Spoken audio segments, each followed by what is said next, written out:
Good morning! For today's video ay gagawa tayo ng cassava cake. Ibe-bake natin ito sa oven. Electric oven ang gamit natin ngayon. So hindi ko na po pinakita yung paggadgad at pagbalat ng cassava. Ito na po, napigaan na po yan at 2 kilos po yan lahat. Kaso yan lang po ang naging resulta ng 2 kilos. So ngayon naman ay imimix ko lang po itong mga pang ko dito, pang ingredients. Isang pack lang po yan na Coco Mama. Purong gata po ang Coco Mama. Then, isang lata po ng condensed milk.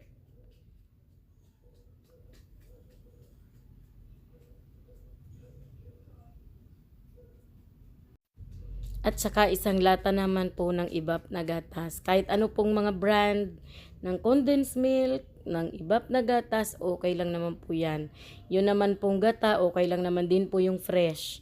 Kaso wala kasing malapit dito na nagkakayod ng nyog at nagpipiga, kaya tiis-tiis muna tayo sa Coco Mama. So ngayon naman, dahil natapos na natin tong haluin, napakadali lang din po talaga ng cassava cake. Basta meron kang oven, ay napakadali lang po. So ngayon ihalo na natin. So supposed to be, dito ko na sana siya lulutuin. Kaso hindi siya nagkasya sa oven. Kaya ililipat natin siya sa sa ibang baking tray.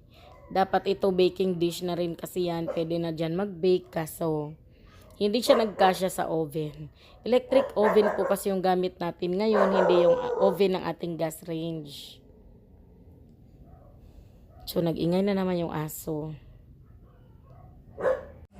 Ayan, dahil sabi ko nga hindi siya nagkasya, ay ililipat po natin sa baking tray. Irinis lang po yan, ang baking tray ng margarine.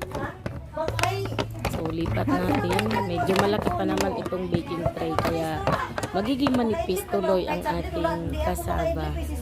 Kasi medyo malaki yung ating tray.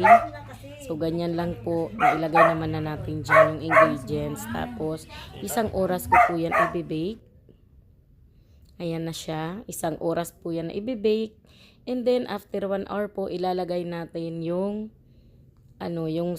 toppings natin. Nagtira lang ako ng mixture kanina.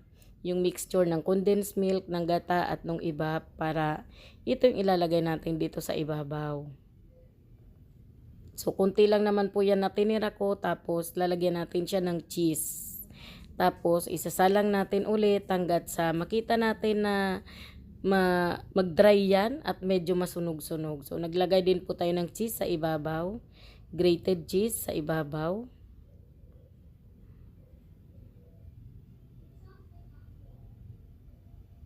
Ayan. Depende na sa inyo kung gaano karami yung ilalagay nyong grated cheese. So, yan po kapag nagsunog-sunog na yung cheese na yan at saka na tuyo na po yung nasa ibabaw na yan, ay luto na yung ating cassava cake.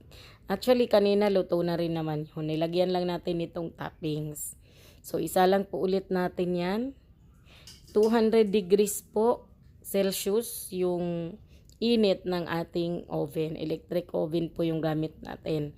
So, ayan, nakikita nyo na kumukulo na siya sa ibabaw yung ating toppings. So, stay lang natin yan sa oven hanggat sa magsunog-sunog siya. Ayan, nakikita nyo. After ilang minutes, sunog-sunog na siya ng konti.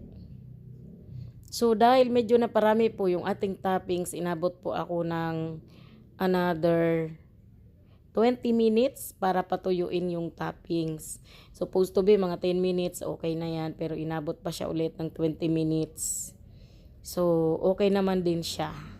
So, dahil ganyan na, nagsunog-sunog na, ay pwede na nating hanguin. So, ito na po yung ating finished product.